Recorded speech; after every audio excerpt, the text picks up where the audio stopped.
Hi, my name is Matt, and I'm a professional creativity slash writer's block coach. I'm coming at you from my home here in Canada.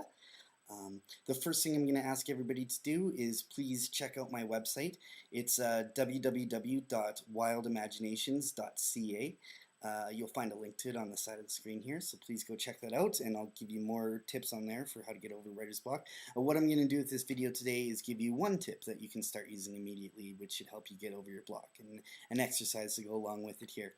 So the first thing I'm going to do is explain what I mean by writer's block, because when I use this term loosely. See, writer's block has become a very familiar term that as soon as you say writer's block, people automatically know what you're talking about.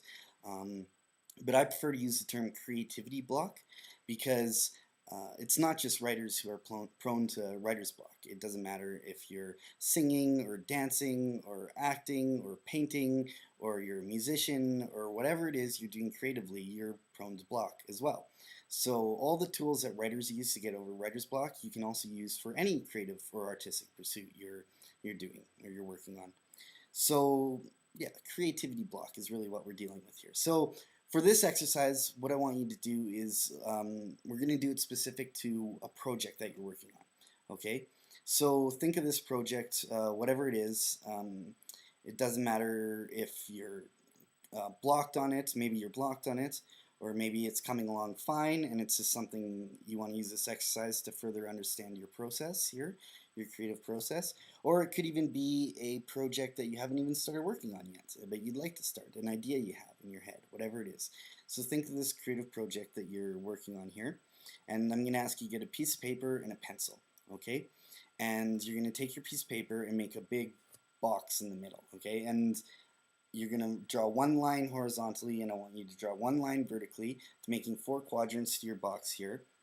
And we're going to head the top 2 columns here. We're going to label it complete and incomplete, okay? Or finished and unfinished, or whatever it is. And along the side, we're going to label the rows benefits and consequences, or advantages and disadvantages, or benefits and repercussions, or whatever it is, right?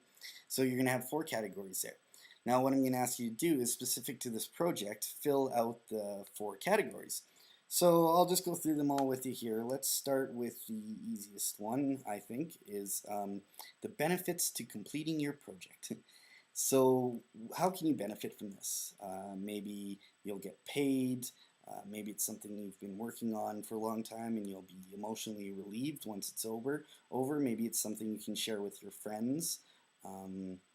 Maybe it's something that will further your career, or you can put on your resume, or you'll get more work, whatever it is. That's an easy one. There's usually lots of benefits to completing your project. Now we'll skip across to the bottom corner here. The way I put it would be bottom right corner, but however you put it is fine. We'll skip across to the cross corner and look at the consequences of not completing your project, okay? So what disadvantages could there be if you don't get this finished? Maybe you'll miss your deadline and you'll be in breach of contract. Maybe this is a project that's going to haunt you forever because you'll constantly be thinking about it. Maybe there'll be people who are disappointed, maybe more than disappointed. Maybe there'll be people whose time is wasted and misused, or whatever it is. Maybe you could get fired at the most extreme, or whatever it is. Whatever the disadvantages are to not getting this project complete, okay? And then we're going to skip over to the next 2 boxes here, which people don't always consider, but this is why I want to give you this exercise to stimulate your brain into thinking of these things that you might not have been considering. And that's, first of all, we'll look at what are the benefits to not completing your project, okay? And you might say, well, there are none. I got to get this finished. Well, there's probably something. First of all, it's going to take you a lot less effort. If you don't have to complete this, you can just forget about it and let it go. What else? Your benefits to not completing the project. You get to be lazy and sit around and watch TV.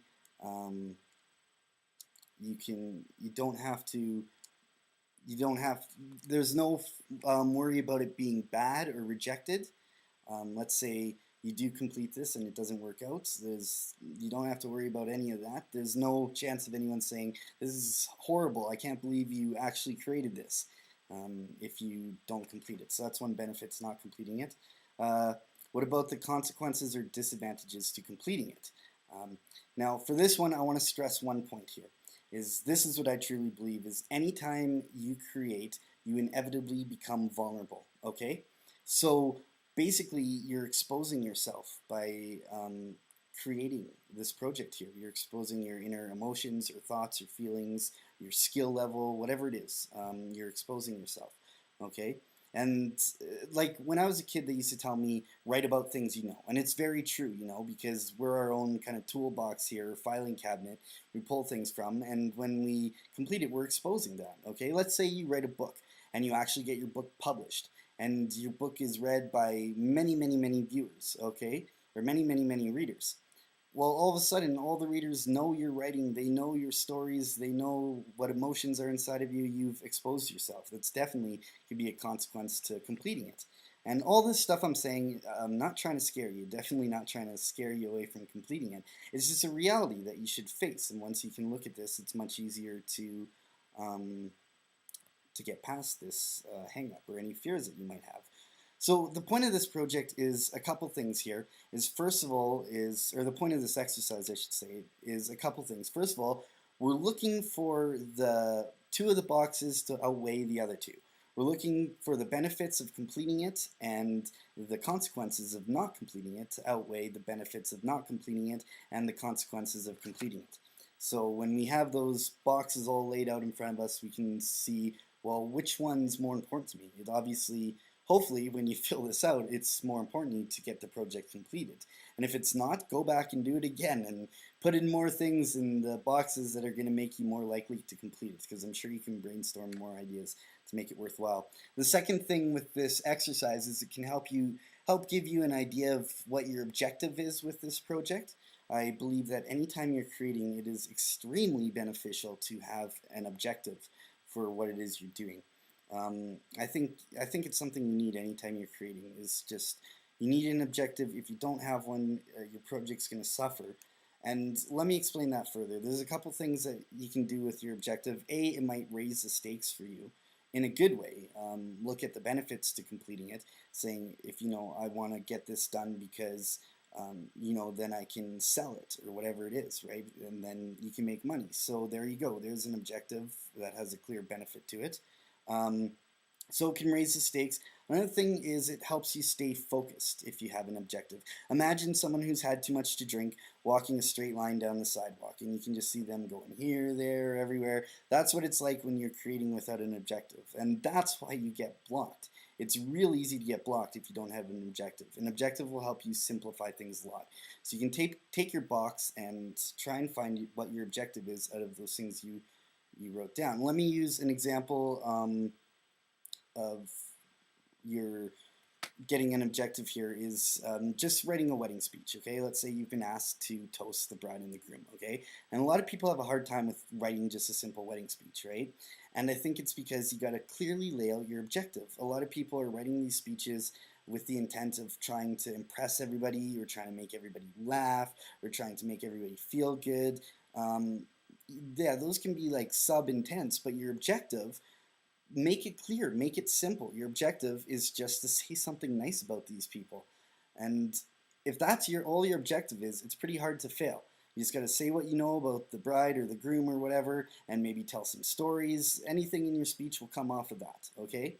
So anyway, there's one tip for you there about one exercise for you that should help you get over writer's block and help you clarify your objective. Thanks again for watching my video here on YouTube. Don't forget to visit my website, which is www.wildimaginations.ca. There you'll find more tips on how to get over writer's block and some more exercises that you can do at home. And keep checking in with my website because it's September now, and in the next few months I'm going to be posting some audio courses online which you can download and will give you all the tools you need to expand your creativity to its fullest potential. That's www.wildimaginations.ca.